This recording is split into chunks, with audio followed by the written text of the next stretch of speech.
Bom,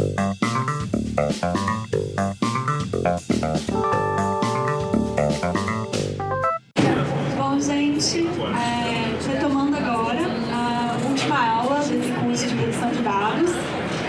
Agora a gente vai contar com a aula da Miriam Liber. A Miriam, ela é doutora em Políticas de Comunicação e Cultura pela Faculdade de Comunicação da Universidade de Brasília, mestre em Direito Público pela Universidade do Estado do Rio de Janeiro. Ela é servidora pública desde 2007, especialista em regulação dos serviços públicos de telecomunicações. Já trabalhou em diferentes áreas da Anatel, e também no Ministério de Comunicações e no Ministério de Ciência, Tecnologia, Inovações e Comunicações do MCTIC, na área de telecomunicação e políticas digitais. Bom, obrigada, Miriam. Boa palestra. Obrigada. Boa tarde, gente. É a última do dia, tá todo mundo vivo ainda. Você já está cansado, já está cansada. Mas, enfim, esse é um tema muito importante, é o assunto mais legal da LGPD, então todo mundo vai ficar muito interessado, eu tenho certeza.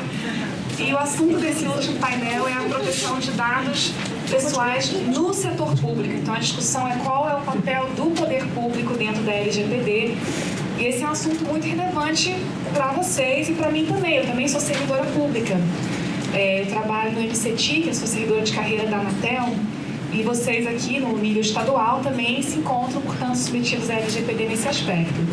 Eu queria também começar fazendo um pequeno disclaimer, que é o seguinte: eu trabalho no MCTIC e o meu ministério esteve envolvido na discussão da Lei de Proteção de Dados Pessoais, porém eu não falo aqui estritamente no sentido, não é a visão do governo federal que eu trago para vocês, é uma visão um pouquinho mais acadêmica, usando um pouquinho do chapéu acadêmico, e também a partir da perspectiva de um ministério que não é diretamente responsável pela gestão de dados pessoais. Então, a gente tem no governo federal o Ministério da Economia, que herdou as atribuições do Ministério do Planejamento, que é responsável pelos temas de governo digital. A gente tem outros órgãos como o SERPRO, o DataPrev, o Gabinete de Segurança Institucional, que cuida dos temas de segurança da informação. Eu falo aqui um pouquinho como outsider, no sentido de que eu não trabalho no órgão que esteja na linha de frente aí do uso e tratamento de dados pessoais, o que eu acho que também permite um olhar um pouquinho mais distanciado, um pouquinho mais crítico em alguns aspectos. Deixa eu só ver como é que eu faço aqui.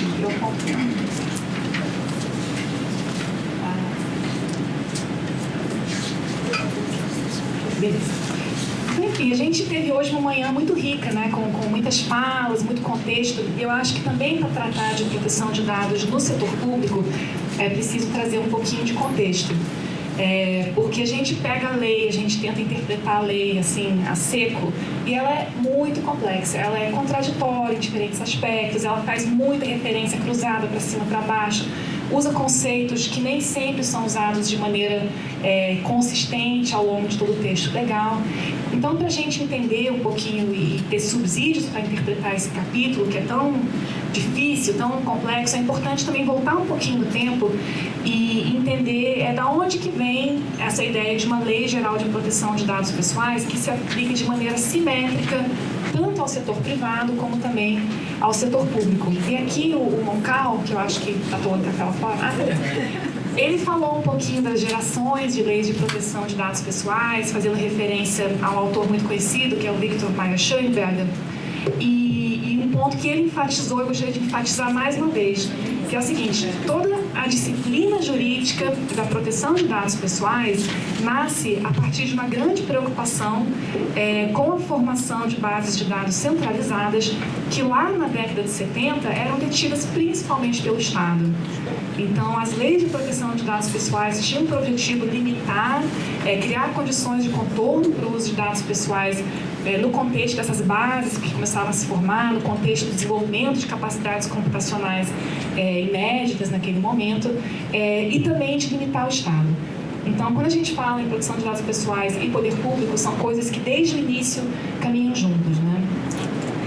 A própria evolução das gerações de leis de proteção de dados pessoais teve também sempre acompanhando e tendo presente o papel do Estado. Então, lá na terceira geração, né, nos anos 80, quando foi cunhada a ideia de autodeterminação informativa, sobre a qual também nós discutimos bastante hoje, vale lembrar que esse conceito foi criado no contexto de uma disputa perante o Tribunal Constitucional Alemão a respeito de um censo, ou seja, era uma atividade na qual o Estado se colocava na posição de coletar dados da população e tratar aqueles dados.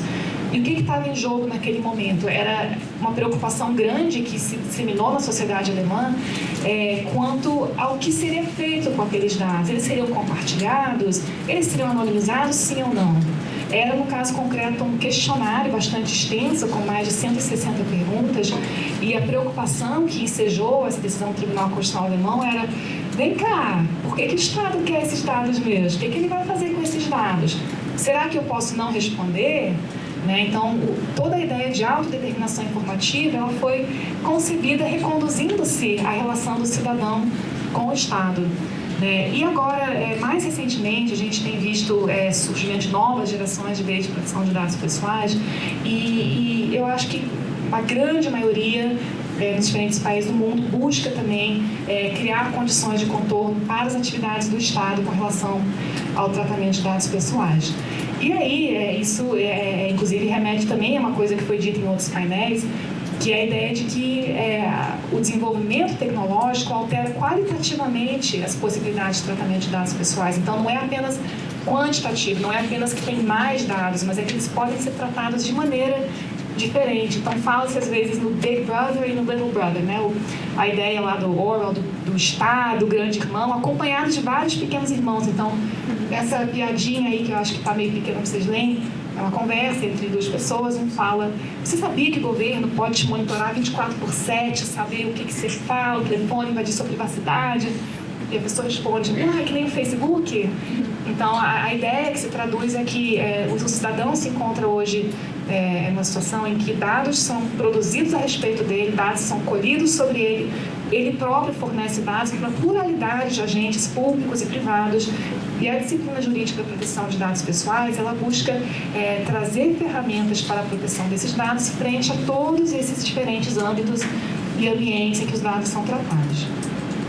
E aí, ainda em termos de nota de contexto, uma pergunta mais filosófica, que muitas vezes é feita assim: o quão bem um Estado deve conhecer os seus cidadãos? Será que o Estado tem que saber tudo a meu respeito? Quanto que ele precisa saber? E essa discussão, ela se reconduz, na verdade, à própria ideia de formação do Estado moderno. Vocês veem, assim, quando começou a surgir a ideia de Estado, o que era o Estado? Você tinha um soberano que se relacionava com seus súditos basicamente em dois âmbitos. Um era coletar tributos e o outro era formar exércitos. A própria formação do Estado moderno foi aos poucos levando a que se consolidasse a ideia de que era necessário ter informações sobre os cidadãos, sobre os súditos, para arrecadar mais tributos ou para formar melhores exércitos. E à medida que vai se modificando também a concepção sobre para que serve um Estado, que é mais do que arrecadar e formar exército, mas também, de repente, melhorar o bem-estar daquelas pessoas, prover educação, prover saúde, aumentar a sua longevidade, ou depois ainda viabilizar a participação democrática dos cidadãos, vai também aumentando a necessidade de coletar dados. Então, essa discussão muitas vezes é colocada sob uma ótica muito polarizada. Então, fala-se às vezes o Estado vigilante, quer monitorar os cidadãos, esse é um lado do discurso, e o outro assim: olha, o Estado não opera se ele não tiver dados. Tratar e coletar dados é uma condição sine qua non para que o Estado exerça suas competências legais. Porque eu não posso fazer eleições se eu não tenho o nome dos eleitores, eu não posso fornecer educação se eu não tenho as crianças, eu não sei o nome das crianças, e assim vai. Então, a questão-chave, eu acho que é muito importante a gente avaliar isso quando a gente pensa o quanto que o Estado deve conhecer, é que quanto mais o Estado souber, o quão mais visível a sociedade for para o poder público, mais efetivas serão as suas intervenções. Isso para o bem e para o mal, E a gente tem muitos exemplos, tanto positivos quanto negativos, na história, Eu vou trazer dois aqui que eu acho super interessantes. Um deles diz respeito ao cenário dos Estados Unidos, na década de 30, quando foi instituído o número de seguridade social obrigatório. Então, década de 30, aquela crise econômica muito pesada, e iniciou-se uma política pública, no âmbito do governo, de que todos os cidadãos deveriam ter um número de seguridade social. Tem uma autora chamada Sarah Igo, que foi até o Bruno que me indicou, e ela faz um relato assim, histórico de como foi essa discussão. E é muito interessante perceber que na hora que o Estado americano diz, olha, todos os cidadãos têm que se cadastrar, você tem que ter um número, você tem reações as mais diversas. Então, de um lado, muita preocupação por grupos minoritários, então pessoas negras, mulheres em particular, que tinha uma preocupação assim, será que meu empregador vai saber quantos anos eu tenho? Ele vai saber se sou solteira ou sou casada? Porque uma mulher é solteira ou mais velha, enfim, talvez fosse menos empregável do que uma mulher já casada com filhos, enfim. Então, muitas preocupações. Pessoas negras, pessoas com ascendência estrangeira. Quem vai saber isso? Será que todos vão saber, né? E ao mesmo tempo construiu-se uma narrativa de que, olha que bacana, você vai ter um número, você vai ter direitos. Você vai ter direito a pensões ou direitos, N direitos que o Estado pode conceder, ao ponto que chegaram a ser feitos assim, anéis de bronze com o número de inscrição das pessoas, pulseiras, placas já penduradas na parede. Olha só que bacana, esse é o seu número, você nunca vai perder. Né? Então, duas narrativas opostas. Que evidenciam que quanto mais o Estado conhece os cidadãos, mais ele consegue alcançá-los. A outra história ela é muito mais trágica e ela se refere ao cenário europeu no período da Segunda Guerra Mundial. E alguns talvez conheçam essa discussão já. Na Holanda, a prefeitura de Amsterdã era uma prefeitura muito moderna em termos de coleta de dados, em termos de estatística, ela tinha muita informação. Em Amsterdã, já sob domínio nazista, a área de estatísticas da cidade de Amsterdã elaborou mapas nos quais ela cruzava dados de registros comerciais, dados de nascimentos, enfim, vários dados, e com esse mapa ela conseguia identificar com pontinhos onde estavam os judeus da cidade. Então, cada pontinho preto representava 5 judeus, e isso feito a partir do cruzamento de inúmeras bases de dados, e com isso conseguia-se perceber onde é que estava a população judaica na cidade, e a história, enfim, todos conhecem, 65 mil judeus deportados de Amsterdã naquele período. Então, esse é o lado sombrio, né? Um Estado muito eficiente, conhece muito bem seus cidadãos, aqueles dados utilizados para finalidade absolutamente imoral, legal, enfim, inaceitável. Então, esse é um pouquinho o pano de fundo que, ao longo de toda a discussão de proteção de dados pessoais, acompanha esse debate. Né? Então, duas narrativas. De um lado, é a narrativa do Estado que tem que ser eficiente, né? O Estado que tem que prestar serviço à população, o Estado que tem que fazer políticas públicas baseadas não em chute, né? Mas em evidências, né? Estatísticas, indicadores. Um Estado que tem que ser menos burocrático, que tem que exigir menos documentos cidadãos, que tem que tratar melhor, mais estrategicamente os dados de que já dispõe. Um Estado também que tem que propiciar a inovação do próprio governo, né? Então, o uso de dados de uma maneira inteligente, com Big Data, com Analytics, para permitir insights sobre as demandas do cidadão. Então, esse é um lado verdadeiro. E o outro lado um Estado que tudo sabe, um Estado que cruza bases de dados sem que o cidadão tenha conhecimento disso, um Estado que forma perfis dos seus cidadãos, que compartilha informações com o setor privado, a revelia de embasamentos legais apropriados, né? Ou ainda, até, né, um Estado que faz um grande pool de dados que, de repente, cria uma vulnerabilidade gigante em termos de segurança cibernética. Veja, nenhuma dessas narrativas é errada, né? Ambas estão corretas.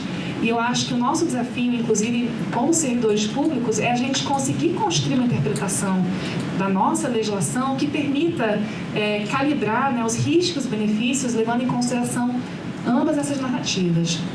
E aí, eu trabalho no governo já há mais de uma década, enfim, quando a gente fala que o Estado também tem que ter limites, tal, muitas vezes, não, mas o Estado age com responsabilidade, o Estado age com base na lei.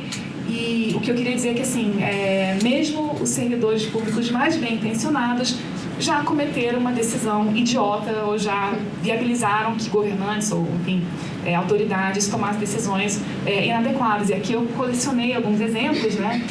Não estou fazendo nenhum juízo sobre a veracidade ou não das manchetes, mas, enfim, vocês lembrarem. O TSE fez um acordo com o Serasa, pelo qual ele vendeu para o Serasa a base de dados eleitorais.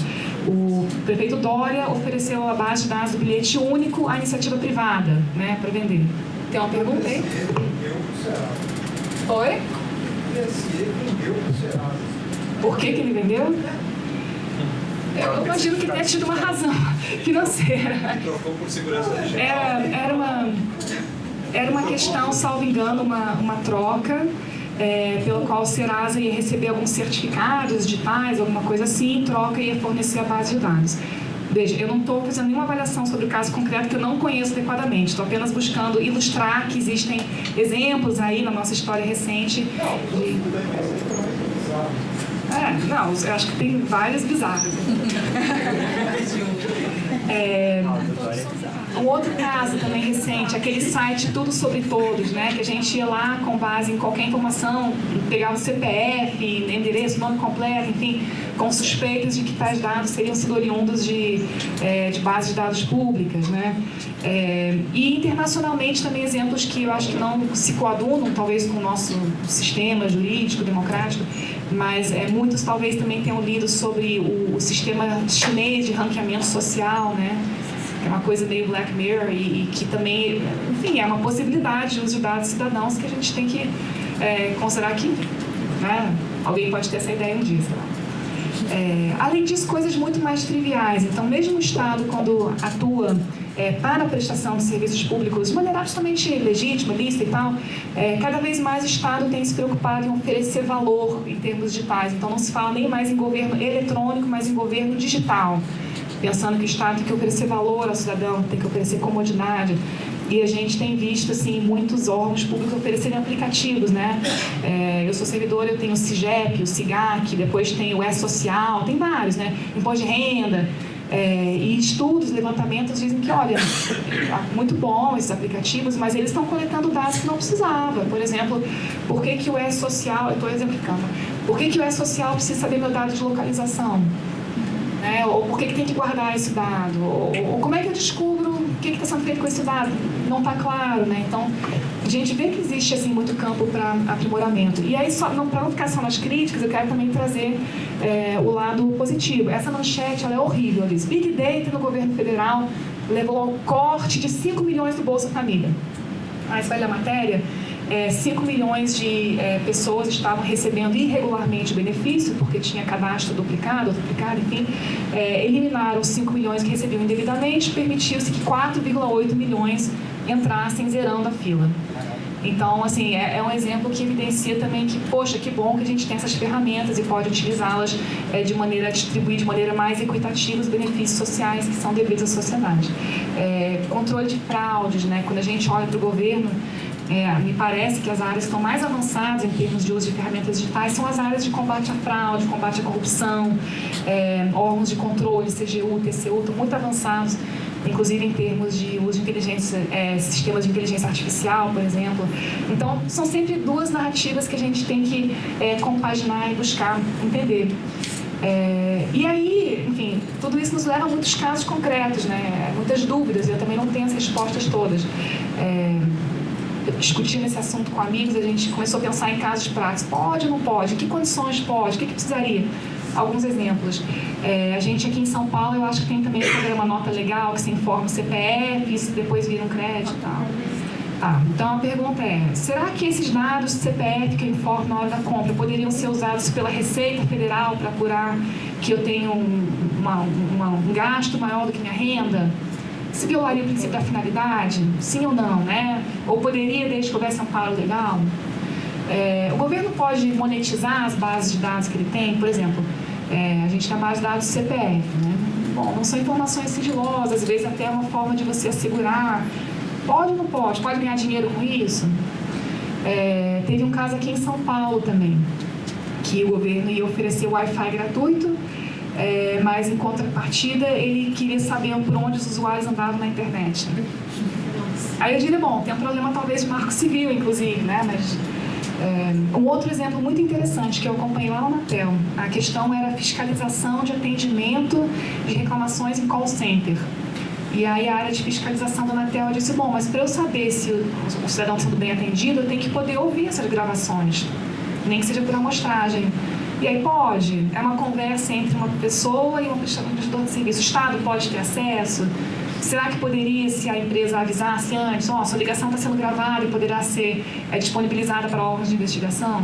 Né? Então, muitas perguntas que surgem, e eu acho que para a gente começar a pensar em responder essas perguntas, não adianta ir direto no texto da lei seco, que ele é horrível de interpretar, horrível, muito difícil.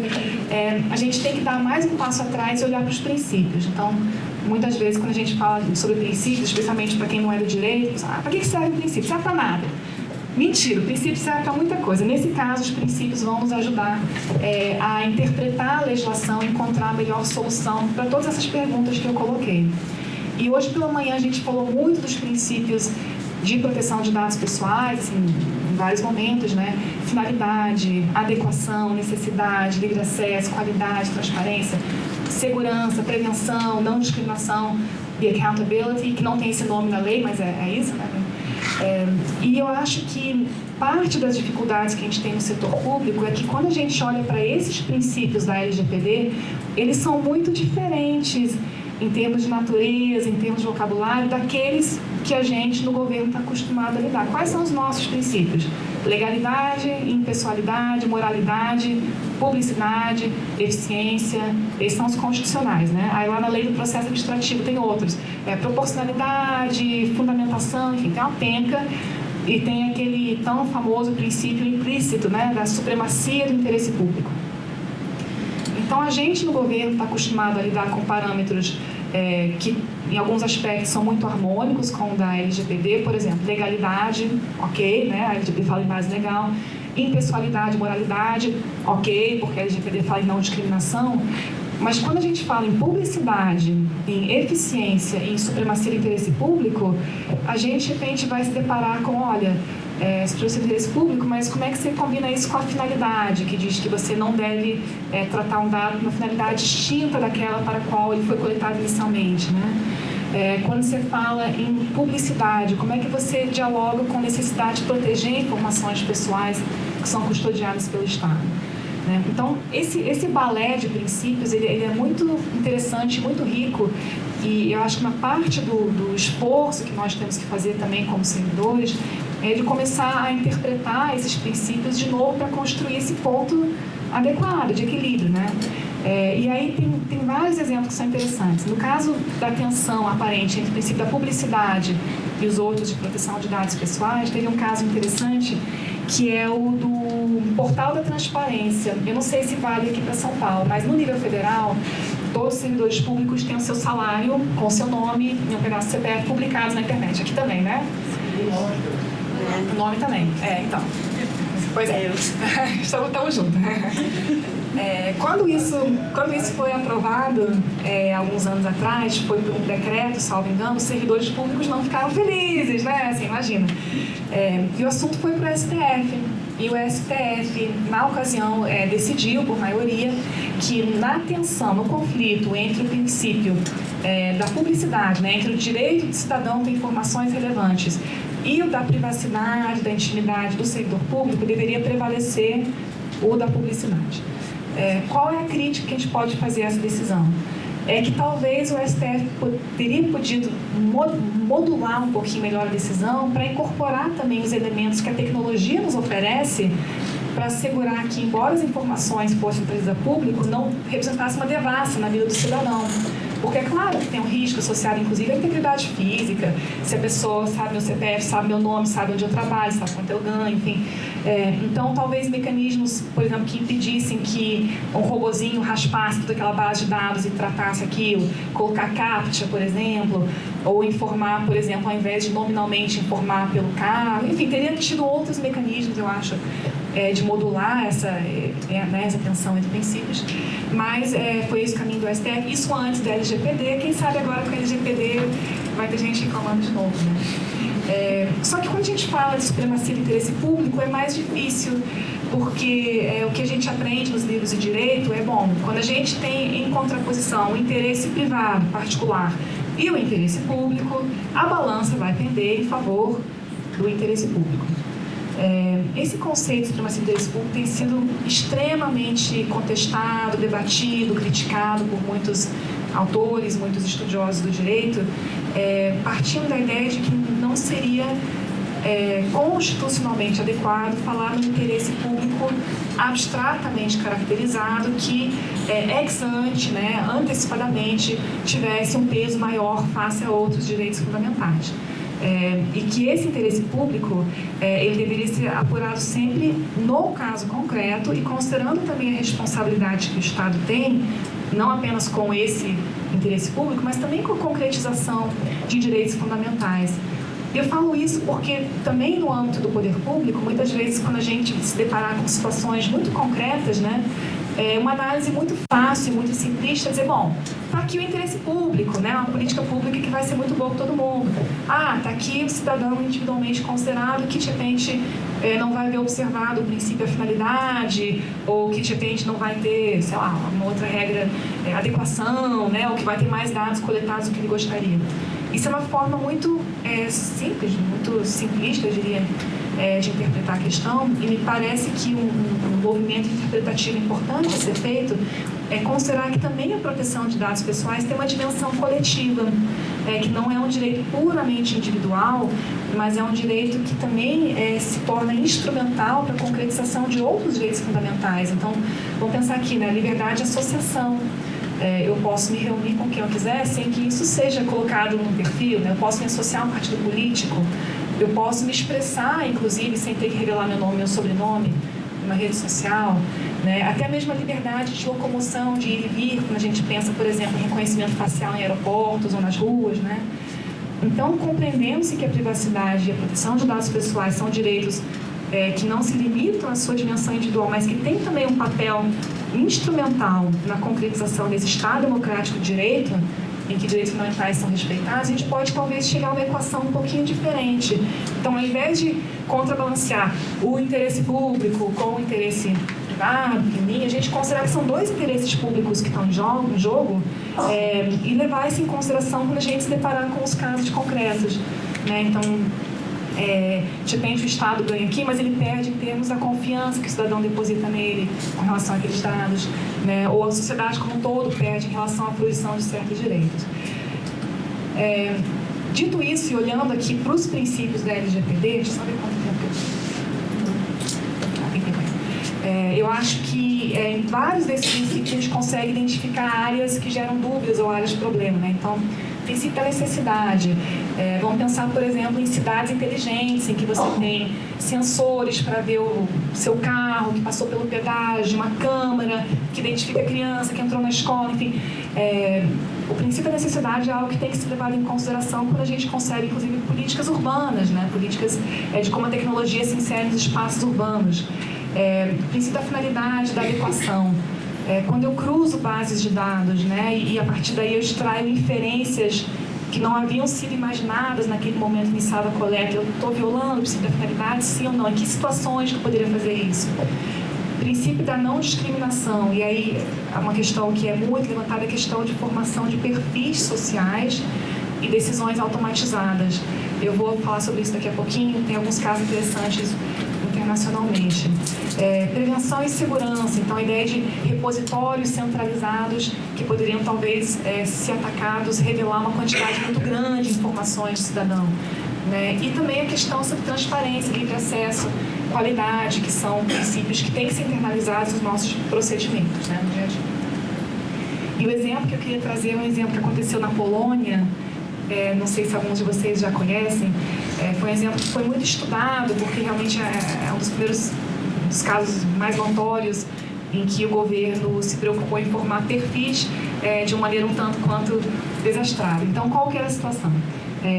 A área, o órgão público responsável por trabalho e emprego na Polônia decidiu inserir a tecnologia nos seus processos, nas suas políticas públicas e, portanto, eles criaram 3 categorias de perfis de desempregados, que variavam conforme as pessoas que tinham, digamos assim, estavam desempregados circunstancialmente, mas eram muito qualificadas, até as pessoas em situações que indicavam que elas teriam maior dificuldade, né? Então, quando a pessoa ia lá no escritório, na agência local de emprego, para dizer, estou desempregada, ela tinha que responder a um questionário, eram 24 dimensões diferentes que eram inseridas numa base de dados, e aí tinha um algoritmo que calculava em qual categoria aquela pessoa se encaixava, né? O cidadão, no caso, não sabia quais eram os critérios, quais eram os pesos atribuídos a cada um daqueles elementos. E eram 3 perfis. O perfil 1 era das pessoas ativas, com mobilidade, com qualificações profissionais adequadas, interpessoais, enfim, muito boas e tal. E para esse perfil era oferecido um leque de ações, né? Desde requalificação, empréstimo de dinheiro para o cara montar um negócio, ou, digamos assim, apprenticeship, né? O cara entrar numa mentoria, enfim. O segundo tipo de perfil eram pessoas que tinham certas qualificações profissionais, mas infelizmente tinham se tornado redundantes, ou estavam muito tempo no mesmo setor, ou muito tempo numa mesma empresa, enfim, então era o perfil 2. E o perfil 3 eram de pessoas que eram categorizadas como tendo sérios problemas de vida, para as quais o desemprego era uma escolha e era baseado, ancorado no seu caráter mental. Dentre tais pessoas estavam pessoas com deficiência, mães solteiras criando seus filhos, né? E pessoas que precisavam de auxílio saúde. Olha que interessante, 33% da população de desempregados da Polônia estava no perfil 3. Então, enfim, acho que é um caso muito interessante para a gente pensar sobre vários aspectos. Então, primeiro, quais são os critérios? Primeiro, esses perfis são adequados? Eles são perfis que passam por um teste básico de legitimidade? Você dizer que uma mãe solteira é uma pessoa com sério problema de vida para fins de acesso a políticas sociais e emprego? Certo? Então tá. Primeira questão, o tipo dos perfis. 2, as pessoas tinham ideia sobre quais elementos seriam levados em consideração para que elas fossem colocadas num ou no outro perfil? Não tinham. Em terceiro lugar, uma decisão automatizada, né? Então era um algoritmo que cuspia lá a resposta, que definia que tipo de benefícios sociais aquela pessoa teria. É um exemplo que aconteceu em outro país, mas eu acho que é útil para a gente começar a pensar sobre como políticas públicas bem intencionadas podem acabar gerando resultados muito ruins e a necessidade que haja instrumentos jurídicos para corrigir e para acertar o rumo e para reparar injustiças que possam ser feitas nesse cenário. Eu não vou abrir perguntas agora porque a gente está com o tempo um pouco apertado, depois a gente segue, tá? Então, enfim, feito esse contexto, enfim, essa explanação, que é um pouquinho de também sensibilização para as questões que estão em jogo, a gente pode entrar já lá na LGPD e olhar para o capítulo da LGPD. Então, a primeira pergunta é a quem se aplicam essas normas, né? Quem que é poder público pela LGPD? E a LGPD aponta para a LAI, a Lei de Acesso à Informação, que diz que são os órgãos públicos que integram a administração direta do Poder Executivo, Legislativo, incluindo o Corpo de Contas, Judiciário, Ministério Público, e também a administração indireta, autarquias, fundações públicas, empresas públicas, cidade de economia mista e demais entidades controladas direta ou indiretamente pela União, Estado, Distrito Federal e municípios. Portanto, Defensoria está dentro, sim, né? Todos os ministérios também, todas as autarquias, agentes reguladores, está todo mundo dentro. Né? Tem algumas exceções na LAI. Então, a LAI fala em um artigo especificamente de serviços notariais e de registro exercidos em caráter privado por delegação do poder público, tá? E fala que, nesse caso, esses agentes têm o mesmo tratamento do poder público e mais, eles têm que fornecer dados para a administração pública em meio eletrônico, tendo em vista aquele desejo de compartilhamento que a gente vai falar um pouquinho mais à frente. Tá? Um outro caso interessante é o das empresas públicas e sociedades de economia mista.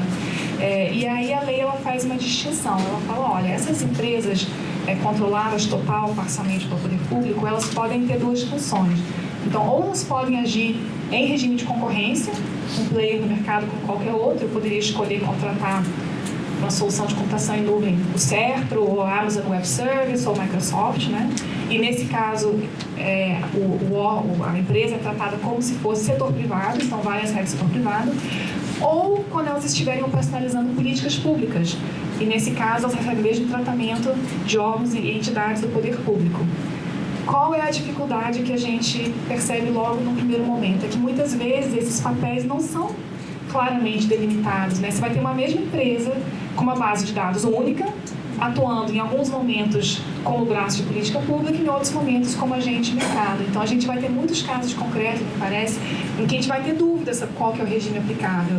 Né? E o exemplo que me veio à mente é o da Telebrás, por exemplo, que é uma sociedade de economia mista, que simultaneamente atua como agente de inclusão digital, então eles recebem capacidade satelital, conectam escolas e tal, mas também eles estão no mercado para ganhar dinheiro. Então, considerando que você não vai ter uma separação dentro da empresa, muitas vezes, claramente, sobre agora eu estou com o setor privado, agora com o setor público, a incidência das regras pode ser já algumas dúvidas, tá? Quem não está contemplado pela LGPD quanto ao poder público? São aquelas atividades relacionadas à segurança pública, defesa nacional, segurança do Estado, ou atividades de investigação e repressão de infrações penais. A Laura e o Zanata falaram sobre isso hoje de manhã, né? Então, essas atividades estão fora do escopo da lei. Existe aqui uma regra geral que veda o tratamento desses tipos de dados, né, por pessoas de direito privado, com algumas poucas exceções.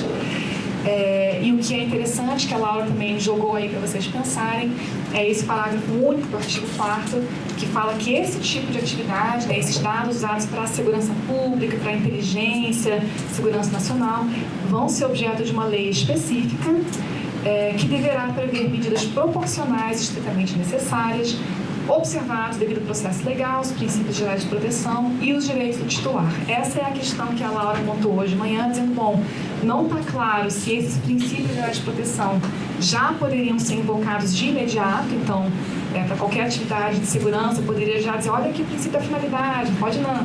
Ou se a gente teria que aguardar essa lei, que então deveria observar esses princípios. É uma questão muito interessante que talvez aqui no âmbito da Defensoria possa surgir em algum momento.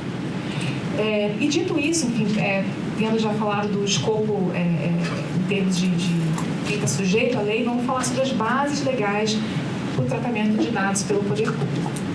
Hoje de manhã a gente viu que a lei traz várias bases legais. Então, no caso de dados normais, dados não sensíveis, a lei traz 10 diferentes bases legais, consentimento, obrigação legal, estudos, provas de pesquisa, contrato, enfim, não vou passar por todos. E aqui tem uma base legal que trata, que é feita especificamente by design para a administração pública, né? Que é o inciso que fala que os dados podem ser tratados pela administração pública para a execução de políticas públicas previstas em lei, em regulamentos, em contratos, em convênios, enfim, outros instrumentos de natureza contratual. Vejam aqui que o escopo de instrumentos aptos a embasar esse tratamento é amplo, não é apenas lei, né? Mas é lei, regulamento, contrato, convênio, enfim. É claro que um contrato ou um convênio que não esteja amparado em alguma lei seria um contrato ilegal, né? Mas ainda assim tem aqui um rol bastante flexível de instrumentos. Quando se trata de dados pessoais sensíveis, são menos bases legais, são só 8. Aqui também tem uma base legal específica da administração pública que fala de novo de políticas públicas, mas dessa vez baseadas em lei ou regulamento. Então aqui não se fala em convênio, contrato, instrumentos contratuais, né? Que é uma diferença interessante. Agora a pergunta que eu faço para vocês é: vocês aqui na Defensoria fazem política pública? Não, né? Mais ou menos, né? Quando o governo paga o meu salário, o seu salário, isso é política pública? Quando é feita uma atividade de poder de polícia administrativa, fiscalização, isso é política pública? Então, o que a gente vê é que lá os artigos 7 e 11, que trazem, digamos assim, que são os artigos que a gente tem que olhar para pensar em bases legais, eles trazem uma hipótese para a administração pública que, entretanto, não parece cobrir, né, tudo que a gente faz. Né? E quando você vê lá, bom, tem, cumprimento de obrigação legal, tá lá também, mas será que seria essa a base legal para a administração pública? Né?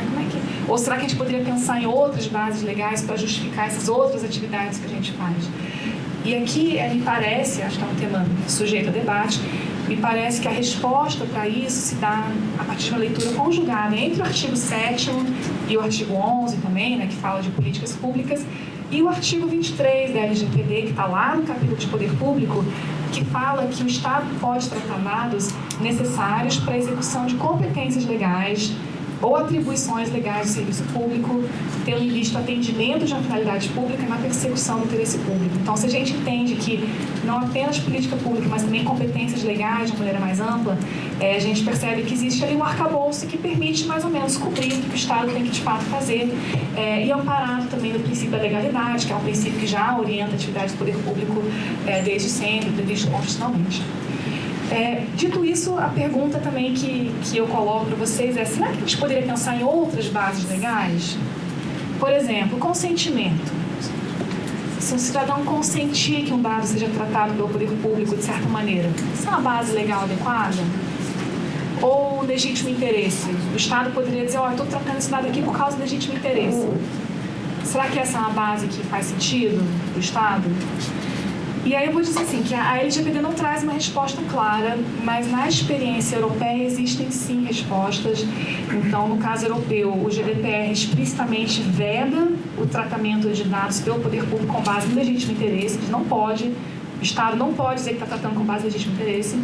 E lá nos considerandos do GDPR, naqueles prolegômenos, enfim, é lançada uma séria dúvida, muito ceticismo quanto à base legal do consentimento. Olha, o consentimento tem que ser livre, tem que ser informado, tem que ser expresso. Quando você tem uma relação tão desbalanceada assim como é a relação entre cidadão e Estado, consentimento a gente tem que olhar com muitas dúvidas, né? Com muitas ressalvas, porque se a condição para eu fruir um benefício social é o consentimento, isso é um consentimento livre? Se a opção é não ter acesso àquele benefício social. Então, aqui no Brasil não está claro. Eu acho que é algo que a gente tem que pensar, estudar, trabalhar. Pessoalmente, eu tendo a vislumbrar que poderiam sim haver hipóteses em que o consentimento poderia fazer sentido, até mesmo legítimo interesse, mas sempre sujeitos a um teste de proporcionalidade muito robusto, né? O que me vem à mente, assim, quanto mais facultativa for a relação do cidadão com o Estado, mais a gente poderia considerar razoáveis essas outras bases legais. Então, por exemplo, se eu opto por acessar um serviço público por meio de um aplicativo e não indo na agência, eu tenho uma opção, né? Não sou obrigada, posso ir por outro caminho. De repente, eu poderia consentir que certos dados fossem tratados, por exemplo, minha localização, ou dados sobre o meu dispositivo, que são até dados, né, naturais, necessários para que aquele serviço possa ser prestado. Mas eu boto isso como ponto para a gente refletir e continuar pensando. Só para confirmar a ideia de que a gente tem, na verdade, duas bases legais, uma é política pública e outra é competências legais, lá no artigo que fala de transferências internacionais, ele também traz essas duas bases, né? Então, fala que um dado pode ser transferido para outro país, lá no inciso 7, quando a transferência for necessária para a execução de política pública ou atribuição legal de serviço público. Então, realmente, parece que essa compreensão um pouco alargada apontaria numa direção adequada. Dito isso, quais são os pressupostos? Né? Quando é que o Estado pode tratar dados? A gente já viu as bases legais, que são essas, amplas, né? Então, previsão em lei, em regulamento, política pública, atribuição legal de serviço público. E a lei traz alguns pressupostos, são 3 pressupostos básicos. Tá? O primeiro é transparência e publicidade. Então, transparência para o usuário, publicidade para a sociedade de maneira geral, sobre como aquele dado está sendo tratado, para qual finalidade, com quem está sendo compartilhado. Isso está em diferentes artigos lá na lei. O segundo é a indicação de um encarregado. Então, Defensoria, vocês já escolheram o encarregado de vocês? Eu e o CETIC também não escolheram, então fiquem tranquilos. Não fiquem tranquilos. Mas tem que indicar encarregado. Então, vocês têm que ter uma pessoa na organização que vai ser responsável por se relacionar com a autoridade, por receber reclamações, por ser a cara da proteção de dados pessoais da Defensoria. Tem que fazer isso. E um terceiro dispositivo, que foi até bastante controverso, foi vetado, depois voltou, é a proteção de dados das pessoas que fazem requerimentos de informação com base na Lei de Acesso à Informação. E a questão concreta aqui foi, enfim, uma amiga do artigo 19, foi uma pessoa que mexeu muito com isso, ela disse, olha, muitas vezes a pessoa vai lá, pede informação, e aí o servidor que recebe aquilo diz, pô, quem é esse cara que está pedindo informação? Peraí, deixa eu jogar no Facebook. Aí liga pro cara, vem cá, por que você quer essa informação? Enfim, um tipo de acesso que é claramente abusivo, né? E agora a lei diz, olha, você tem que proteger as informações da identidade de quem está pedindo a informação, porque isso é um direito legal e não deve se condicionar a identificação de quem está pedindo. E isso está aqui, tá? São esses artigos, 23.1, 23.3, 23.4, está tudo no artigo 23, tá? Outras questões, né, de condição de contorno geral. Lá no Ministério a gente tem o SIC, Serviço de Informação ao Cidadão, que é o ponto de contato da LAI. Tem que continuar mantendo. Aí a pergunta é, bom, será que o cara do SIC poderia também ser o encarregado? Eu não vejo por que não, tá? Eu acho que até faria sentido você pensar em racionalizar, né? Então, você ter um único ponto de contato, tanto para questões de transparência quanto proteção de dados pessoais. Não vejo problema, mas o cara tem que continuar existindo. E a outra questão é, bom, nós no governo já somos regidos por outras normas, a lei do processo administrativo, que tem prazos diferentes, a própria lei, né? A lei do habeas data. Então, essas normas continuam valendo e, para nós, esses prazos valem preferencialmente. Então, o prazo da lei do processo administrativo, que é 15 dias, né? Na LGPD, acho que um pouco menos. Então, valem os nossos prazos próprios de serviço público. E aí, eu acho que esse é o tema talvez mais polêmico quando a gente pensa em proteção de dados pessoais, que é a questão do uso compartilhado. E aí eu acho que vale de novo voltar àquela figurinha que eu mostrei anteriormente e dizer que se o tema de proteção de dados pessoais no Estado é um tema controverso, o epicentro da controvérsia, o epicentro do inferno da discussão toda está no uso compartilhado, no compartilhamento de dados. Por quê? Quando um dado é coletado em determinado contexto, para determinada finalidade, o cidadão tem uma expectativa sobre o que está acontecendo com aquele dado. Na hora que você começa a promover cruzamento de bases de dados, o que acontece com o princípio da finalidade? Né? Como é que você assegura que o cidadão saiba, que ele concorde, né? Que ele possa se opor eventualmente? Quais são os mecanismos? E, de novo, a gente tem aqueles polos da discussão. Que muitos órgãos falam assim, o Estado tem que ser eficiente. O Tribunal de Contas da União tem que compartilhar dados, porque não é possível que o Estado funcione em silos e vocês têm que ter políticas públicas baseadas em evidência. Então, o TCU, por exemplo, tem sido um órgão na administração pública federal que fortemente, nem funciona, exige que dados sejam compartilhados para que boas decisões possam ser feitas em termos de políticas públicas. E, de outro lado, você tem, mas o cidadão sabe que aquele cruzamento está sendo feito, ele não vai se sentir enganado? Ou será que esses cruzamentos não podem, enfim, a partir daí, extrair inferências que não seriam sequer imaginadas e que representam, de fato, uma invasão naquela esfera de informações que o cidadão não quer compartilhar com o Estado, né, que não tem nada a ver com o Estado? E aí, eu vou dizer que essa discussão de uso compartilhado de dados, ela existe na administração pública há muito tempo, isso não é novidade da LGPD. Eu falo aqui um pouquinho da esfera federal, imagino que no Estado tenha situações parecidas. Um dos mais importantes atos normativos para tratar de compartilhamento foi esse decreto de 2016, que é o decreto do compartilhamento. Ele fala que os órgãos e entidades da administração pública federal, direta e indireta, e as demais entidades controladas direta ou indiretamente pela União, que tiverem bases de dados, têm que compartilhar. E tem uma única exceção, que são os dados protegidos por sigilo fiscal. Veja que interessante, esse é um decreto antes da LGPD. Vocês lembram que a gente conversou que o Moncal falou muito assim, sobre a questão da evolução de uma ideia de que é público versus privado, sigilo versus publicidade. Uma ideia de que mesmo dado público, mesmo dado não sigiloso é um dado merecedor de proteção. Esse é um decreto antes da LGPD, mas ele claramente está conversando com a lógica anterior. Que assim, beleza, o que for sigilo legal, tá bom, a gente protege. O que não for, tem que compartilhar. Né? Esse foi um decreto que foi muito criticado, de um lado por conta de pessoas que acham que não tem que compartilhar, eu não concordo, eu acho que tem que compartilhar em alguma medida, mas principalmente pelo fato de que o decreto não fala em proteção de dados pessoais, não fala em privacidade, ele não institui ferramentas que permitiriam, em casos concretos, avaliar se aquele cruzamento deveria ser feito. Então, de repente, é um dado que não é um dado sigiloso, mas aquele cruzamento vai permitir inserir uma informação que, de repente, não era adequado que o Estado estivesse. Vamos pensar num caso, por exemplo, em que a gente cruzasse dados sobre onde uma pessoa mora com dados sobre o seu grau de escolaridade e traçasse um perfil de potenciais criminosos. São dois dados que não são dados sigilosos, né? Meu endereço não é sigiloso, né? É um dado meu, mas não é sigiloso. Meu grau de escolaridade também não é, toda qualquer ficha que eu preencho tem que colocar lá grau de escolaridade. Mas a inferência que se traz a partir desse cruzamento é uma inferência que bastante problemática, né? Então, a questão que eu acho que foi muito discutida e muito criticada nesse decreto é porque ele não se cerca das cautelas, né, ao pensar em cruzamento de dados. Tem um artigo, eu esqueci o autor, ele fala de maneira bem simpática assim: aos olhos delirantes da tecnocracia, esse decreto faz sentido.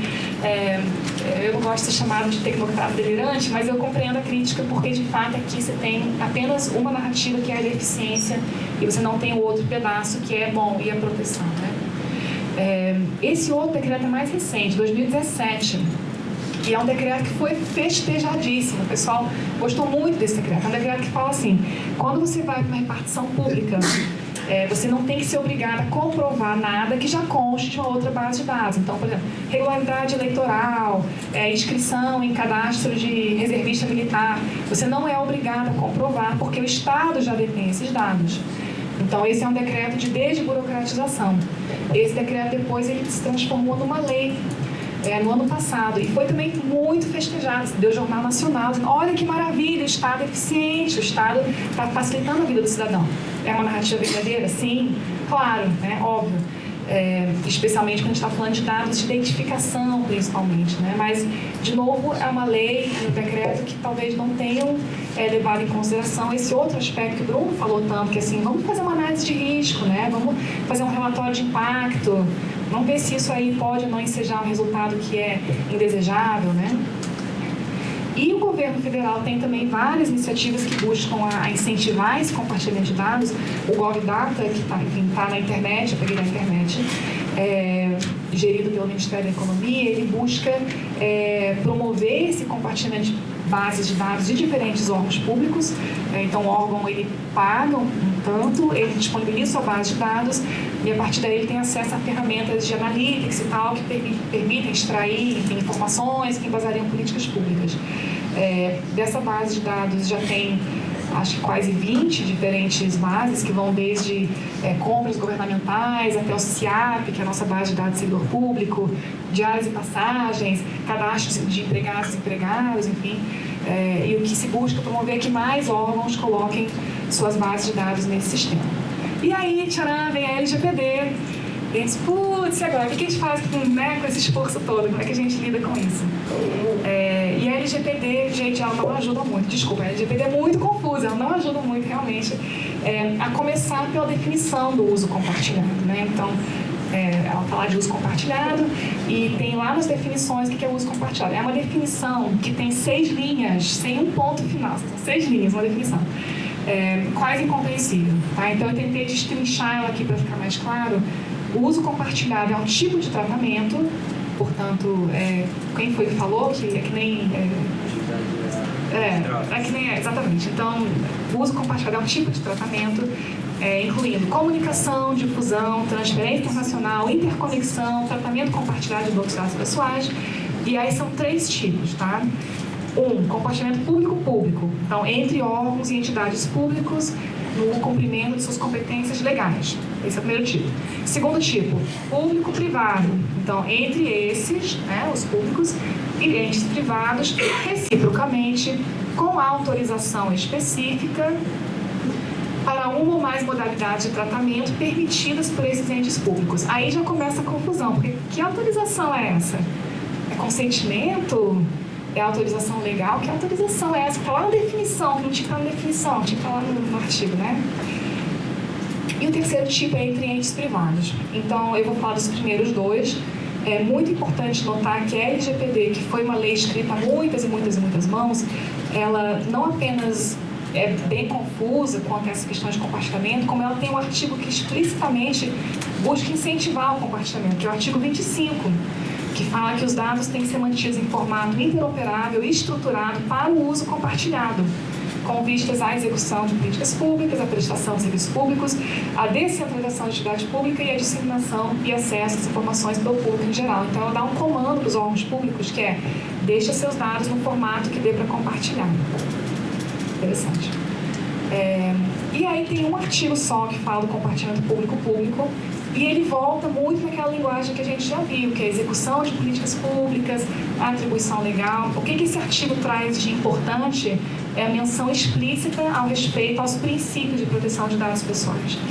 Então, eu lembro em algumas discussões, nós tivemos alguém que disse: mas esses princípios não valem para a administração pública. O princípio da finalidade não vale porque a administração pública age com base na legalidade.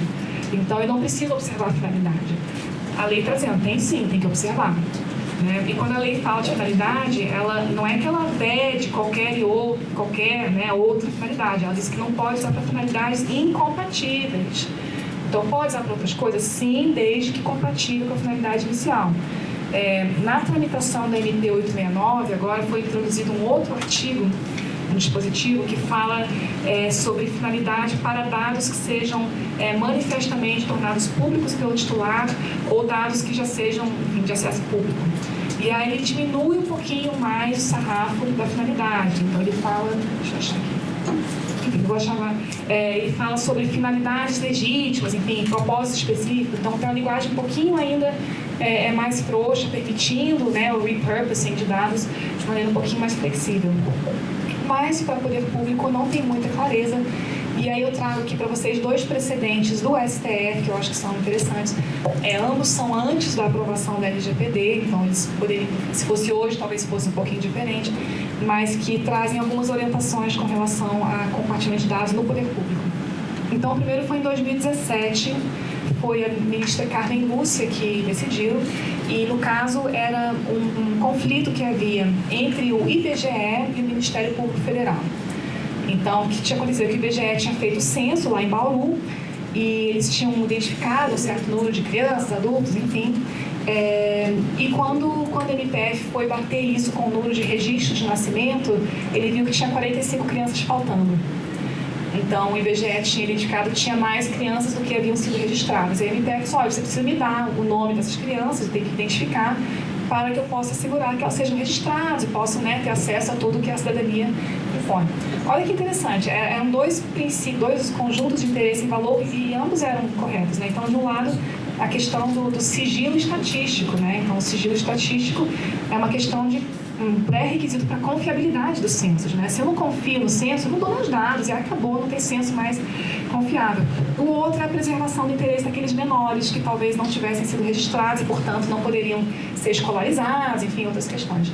E naquele caso concreto, a ministra Carmen Lúcia ponderou, já passou bastante tempo, essas crianças certamente hoje já estão atendidas, já foram contempladas de alguma maneira, o sigilo estatístico é crucial para que se mantenha a confiança que as pessoas têm ao prestar informações ao IBGE. Então, ela vedou que as informações fossem dadas pelo MPF. Olha que interessante. O argumento era sigilo. Então, a gente está ainda naquele contexto de o que é sigiloso e o que é público, né? Mais recente, agora 2018, foi um caso que envolveu o TCU e o INEP. INEP é aquele Instituto Educacional Anísio Teixeira, que coleta dados de Enem, enfim, dados educacionais.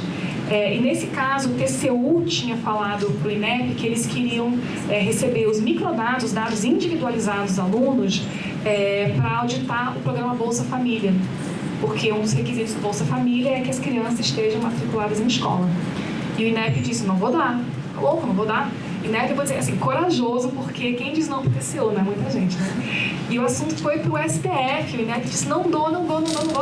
E o Barroso, que foi o ministro Roberto Barroso, foi o relator do caso, e ele deu razão ao INEP. E aqui a argumentação foi um pouquinho mais interessante, né? Veja, ainda pré-LGPD. Ele falou do sigilo, claro, do sigilo dos dados educacionais, mas ele falou da finalidade. Ele disse, olha, a mudança de finalidade no tratamento desses dados vai violar o sigilo e a garantia de inviolabilidade da intimidade. E aí, aspas, né, a transmissão a outro órgão do Estado dessas informações para uma finalidade diversa daquela inicialmente declarada subverte a autorização daqueles que forneceram seus dados pessoais em aparente violação do dever de sigilo e da garantia da inviolabilidade da intimidade.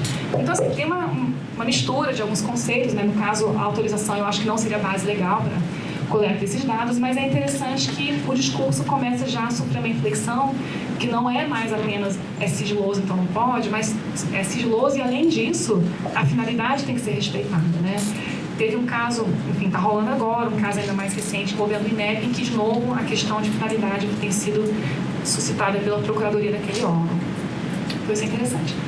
Compartilhamento público-privado é ainda mais confuso. Então, assim, se o público é confuso porque faltam regras, no público-privado sobram regras e que são difíceis de interpretar. Então, a regra geral é a vedação, não pode compartilhar com o setor privado, exceto nesses casos que eu vou falar. O primeiro é no caso de execução descentralizada de atividade pública. E é tipicamente o caso de terceirização, por exemplo. Eu terceirizo um serviço, ou talvez eu contrato uma solução de computação em nuvem de um ente privado, ou, de repente, eu preciso pagar os salários dos meus funcionários por meio de um banco privado, um Santander, um Bradesco, sei lá. E, nesse caso, pode transferir para o setor privado. Teve um inciso que foi vetado, que falava quando houver previsão legal e for respaldado em contratos, convênios ou instrumentos congêneres. Ele foi vetado por causa dessa palavrinha, e. E a questão que foi alegada pelo governo é, olha, tem muitas atividades, especialmente as operacionais do Estado, que são ancoradas em convênios, mas não tem previsão legal. Por exemplo, o pagamento de salário de funcionários. Então, foi vetado e depois ele voltou com ou, lá no inciso 4. Então, permaneceu. O inciso 3 é um inciso que voltou agora na medida provisória e ele fala de dados publicamente acessíveis, mas ele manda observar o resto da lei. Então, isso são dados que tipicamente seriam dados abertos, né? Dados que a gente publica no site, dados sobre políticas públicas, ou talvez dados, enfim, que possam ser acessados, por exemplo, de tirar um comprovante de regularidade fiscal com base no CPF, né? Eu acho que aqui a lógica também é permitir um ambiente em que o governo não possa dizer, com base em proteção de dados eu vou me fechar ainda mais. Então, aqui eu acho que é um diálogo com a lei de acesso à informação. E o inciso 5, ele fala sobre prevenção de fraudes e irregularidades e resguarda a segurança e integridade titular dos dados. A crítica que se poderia fazer a esse inciso é que são conceitos muito amplos, né? Fraudes, irregularidades, né? Eu vou compartilhar com o setor privado, para quê, né? Com quem? E agora, na tramitação da medida provisória, foram inseridas algumas palavrinhas. Então, objetivar exclusivamente prevenção de fraudes e irregularidades e depois acrescenta, desde que vedado o tratamento para outras finalidades. Então, aqui está o rol, enfim, que parece mais fácil de compreender. E aí o artigo 27 vem e já é um caos, eu acho, porque aí ele vai falar de novo sobre compartilhamento público-privado e ele fala que depende de consentimento. Aí, tipo assim, caramba, a gente já discutiu tanto consentimento, que de repente não é uma base legal muito boa para o Estado. E aí vem, não, pode compartilhar se tiver consentimento. Então, tá, pode, viu, gente? O cidadão consentir, pode compartilhar. E aí os incisos, eles basicamente repetem o que já está antes. Então, pode compartilhar quando não precisar de consentimento, portanto, são as outras bases legais. Ou no caso de uso compartilhado de dados, que não faz sentido, porque a gente já viu que o uso compartilhado de dados é o compartilhamento de dados, então não traz nada de novo aqui. E nas exceções do artigo anterior, que são essas que a gente já viu. Então, do meu ponto de vista, o único conteúdo aqui que seja realmente aproveitável é o parágrafo único, que fala da possibilidade de que haja regulamentação da autoridade sobre isso. E essa dúvida que é gerada pelo fato do consentimento ser acrescentado aqui como uma base apta a justificar transferência público-privada. E nesse contexto todo, que é bem difícil de interpretar, bem confuso, a gente vai precisar muito do papel que a autoridade vai desempenhar, né? Então, a lei atribui à autoridade uma responsabilidade muito grande no esclarecimento do que pode e o que não pode no contexto do setor público, falando, de um lado, necessidade de informação à autoridade. Então, os contratos, convênios têm que ser comunicados à autoridade, tem que ser informada à autoridade nacional. A autoridade pode solicitar informações dos órgãos públicos, ela pode, inclusive, fazer um parecer técnico complementar para dizer, não está muito bacana, vai mais para lá, vai mais para cá, né? A autoridade pode regulamentar, então, normas complementares para o uso compartilhado, e ela pode ainda solicitar aos agentes públicos que sejam publicados relatórios de impacto à proteção de dados pessoais, que é uma medida que, como disse o Bruno, é uma medida de bom senso, uma medida de precaução. Vai tratar dado? Avalia antes quais são os impactos, né? É uma coisa quase que de bom senso. E aí, já chegando na parte final, porque eu tenho um avião para pegar e vocês devem estar muito cansados, a questão toda que se debateu também é assim, se o setor privado descumpre a lei, o que acontece? Ele é multado, ele é advertido e tal. E no setor público, o que acontece? Né? Quais são as sanções? E a primeira questão que é importante notar é que não tem multa da LGPD para o setor público. A lei exclui expressamente e, além disso, como a multa é calculada com base no faturamento e tal, você nem teria parâmetros para tanto. Mas tem outras sanções que se aplicam sim, que são advertência, publicização da infração, que é aquela sanção reputacional, né? Bloqueio dos dados pessoais, eliminação.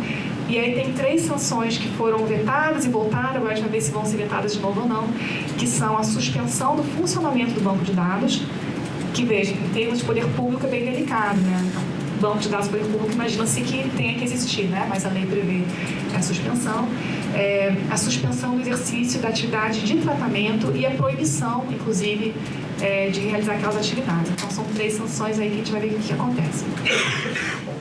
Só que essas sanções não esgotam, né? Então, nós que somos agentes públicos estamos também sujeitos a sanções que existem em outros atos normativos, notadamente o que tem já na LAI, na Lei de Improbidade, na Lei de Servidor Público. Então, a Lei de Acesso à Informação, já antes, né, bem antes da LGPD, ela já tratava de informações pessoais, que é o nome que ela dá, e ela diz que são condutas ilícitas, que sejam a responsabilidade do agente público ou militar utilizar indevidamente informação que se encontra sob sua guarda. E, além disso, os órgãos e entidades públicos respondem diretamente pelos danos decorrentes de divulgação não autorizada ou utilização indevida de informações sigilosas ou informações pessoais. Então, no nosso caso, como servidores, existe também um outro arcabouço jurídico que visa a nos punir caso façamos mau uso de dados pessoais. Esse é um panorama, assim, um mergulho muito rápido num assunto que é muito complexo, muito profundo, muito confuso e que vai exigir ainda muita reflexão, eu acho, muito amadurecimento, mas eu acho que assim, a mensagem conclusiva, né, esse é o último slide, é que quando a gente pensa na proteção de dados pessoais no setor público, a gente tem que ter presente que o cidadão ele não escolhe se relacionar com o Estado, né? Ele não se relaciona com a gente porque ele quer. Ele se relaciona com a gente porque ele não tem outra opção. Ele não pode dizer, vou me relacionar com a Alemanha agora, né? Então, ele está submetido a um arcabouço institucional, um arcabouço jurídico, que não é facultativo, na vontade é obrigatório, e é uma relação que não é episódica também, não é, hoje eu vou lá abrir INSS. É uma relação que vai do dia que a criança nasce, às vezes até antes, até quando acabar o inventário, depois que a pessoa morre, né? Então, é uma relação continuada. E uma relação dessa natureza, para ser construída, ela requer também confiança. E a confiança ela é construída não apenas dizendo, olha, tem uma base legal aqui, então tá tudo jóia, mas também por posturas proativas e construtivas de criação de confiança. E olha, eu respeito seus dados pessoais, eu tenho responsabilidade, vocês me confiaram, eu estou custodiando com toda a responsabilidade, com todo o cuidado. Eu vou pensar bastante antes de utilizá-los, né? E isso é uma coisa que duas autoras escreveram recentemente, que eu acho que é o resumo do que eu penso, né? Que os serviços públicos eles requerem mais do que uma base legal inicial, mais do que um simples consentimento episódico, mais dessa visão de uma relação continuada que tem que ser construída, e as justificativas para o uso e tratamento de dados pessoais têm que ser amparadas no interesse público, e não naquele interesse público abstrato, né, do Estado que tudo pode, mas no interesse público concretamente caracterizado, considerando que também ter um governo no qual os cidadãos possam confiar é um elemento que faz parte do interesse público. É isso, gente. Eu fico à disposição. Se tiver perguntas, eu respondo. Senão, a gente encerra rápido, porque deve estar todo mundo cansado e hoje é sexta-feira. Tem alguma pergunta?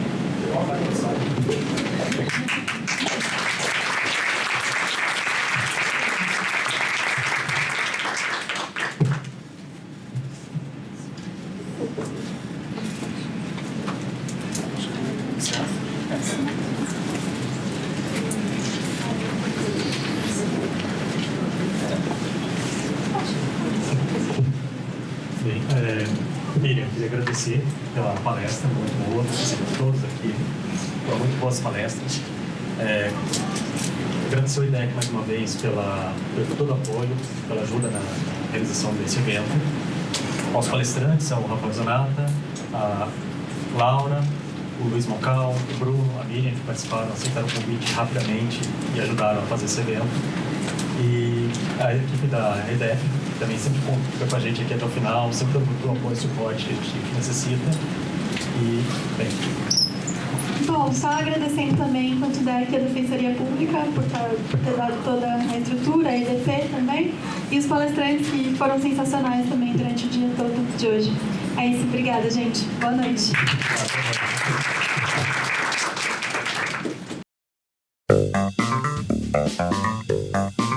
Obrigado.